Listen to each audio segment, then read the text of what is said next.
This week on the Autocar Show, the i10 takes on the Brio. We take a look at Volkswagen's new Touareg. And your favorite part of the show, Scoop with Urma Saraji.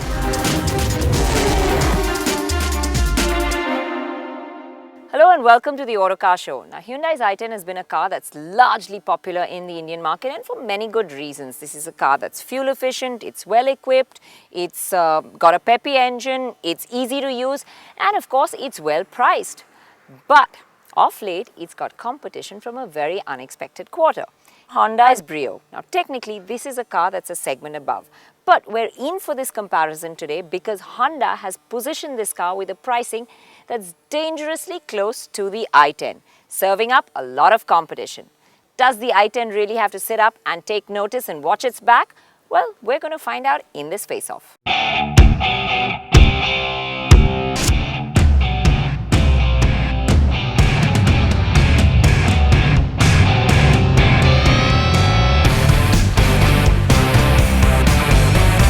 Now, most people look at the Brio and think it's quite compact. But in this comparison, it's clearly the bigger car. It's 25mm longer and 85mm wider. It's got a wide squat stance, especially when viewed from the rear, which really is the most funky part with its all-glass tailgate and triangular lights. The rest of the Brio has a very pitched forward stance with the heavily rising waistline making an almost triangular rear window. The front has high-mounted lamps and a low grille, giving it quite a distinctive look. The i10 too has some interesting styling bits. We really like the hexagonal grille and sharp headlamps that came with the facelift. Though the i10's looks are not as sporty as the Brio's, its conventional proportions and crisp detailing mean that this design still looks quite fresh. The i10's tall profile also points towards a well-packaged cabin and decent luggage space. Brio's boot, on the contrary, is quite small, and that's partly because Honda's engineers have tried to make the most of passenger space. Still, once you get past the high loading lip, you will be surprised as to how many bags you can load into the Honda. The i10's boot space has a deeper floor though, which allows larger bags to be squeezed in. The small little Brio will actually blow your mind away with the kind of space that its compact dimensions open up inside. The back seat especially has lots of space for a car of its size. The i10 on its own is quite spacious, but in this comparison, it feels quite tight.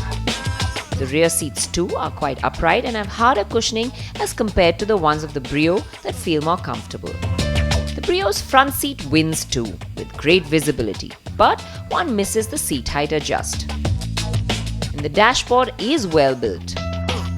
But on the whole, when you're used to Honda, this just feels too Spartan, too bare, and this sort of triple coloring and mixing of textures, especially this brown, which just looks oddly pasted onto the center part of this dash, doesn't make up for the bareness of this. Now, in contrast, when you do get into the much older i10, it feels much fuller, feels like a proper car, nicely laid out, proper central console, and I love this gear lever. Ergonomically, it's really easy to use the way it's placed on the central console, and of course it opens up a lot of storage space in between the two seats. So a much fuller, much nicer interior. Unlike the i10, you can tell where the fat has been trimmed on the Brio. The exposed metal surfaces inside the front door pockets, the poorly finished rear power window switches, and the lack of CD player tell you whether Honda has saved precious spicing. The real serious oversight is that even on this top-end V variant, the Brio doesn't come with the rear wiper or demister. And this can cause serious visibility issues in bad weather. The lack of the parcel shelf is another omission. So whatever little luggage you are carrying is always exposed to prying eyes, especially with that big glass hatch. This top-end i10 Asta, although only slightly more expensive, offers much more bang for your buck. You get Bluetooth connectivity, a CD player, parking sensors, and the rear wash and wipe as standard.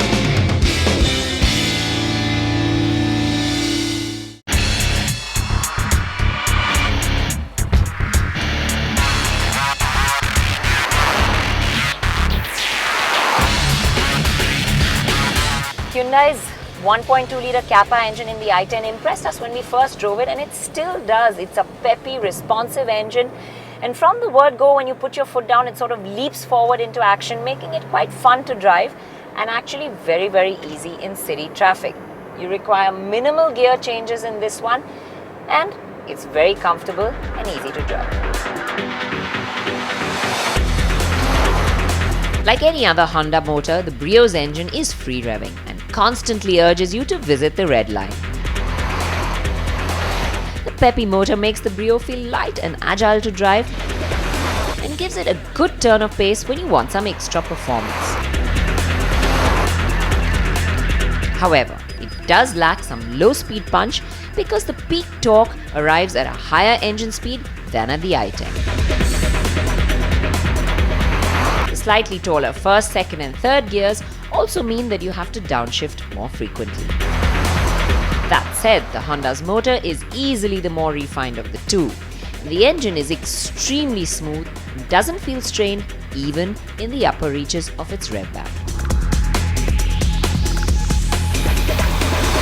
Now the Brio steering feels lighter than the i10s, especially when you're in city traffic conditions, when you're parking, and of course even when you're parking you have that great big glass hatch that really improves the visibility in the Brio. Now it's not to say that the i10 steering is heavier, but it's just that the Brios feels a lot easier to drive in these conditions. Now, when you do want to drive a little harder and when you want to go a little quicker, the Brio does have a slight numbness towards the dead center position, but as you corner and load up the suspension, this car has a kind of poise and balance that really lets you fling it around corners, have some fun with it, and it just doesn't feel like a small car anymore.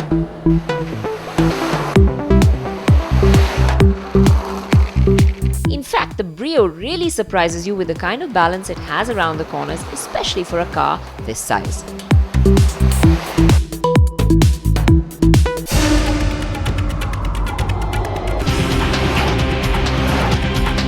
The i10 makes you think a bit before pushing on. It's got too much body roll, loses its poise quite easily, and those ultra-thin 155 section tires run out of grip alarmingly early.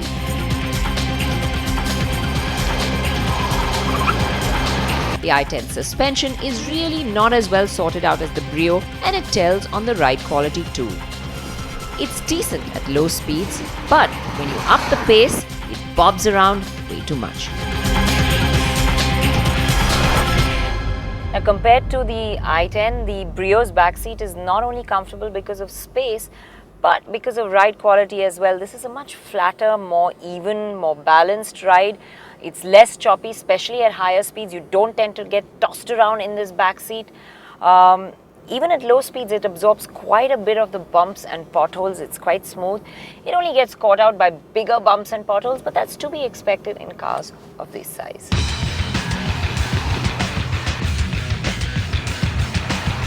Now, as small cars are concerned, fuel efficiency is an important factor. And one has to remember that both these cars offer only petrol variants. When we take a look at the figures, it reveals a small but crucial victory for the Honda. Both cars have 35-litre fuel tanks, which somewhat limits their range. So Hyundai's i10 still makes a great package. It's got a peppy engine, it's fuel efficient, it's very well equipped, and it is well priced still. But it doesn't somehow match up in key areas to the Brio, especially where ride is concerned, handling is concerned, and of course space and comfort inside. Also, it does have a peppy engine, but the Brio's engine is really not so far behind, and with its strong performance and its handling, it's a much more fun car to drive. It actually feels like a bigger vehicle, and that's what really clinches it for the Brio. Despite those Spartan interiors, this offers you a big car feel at a small car price, and that's what makes it the winner. Stay tuned. Right after this break, we take a drive of Volkswagen's new Touareg,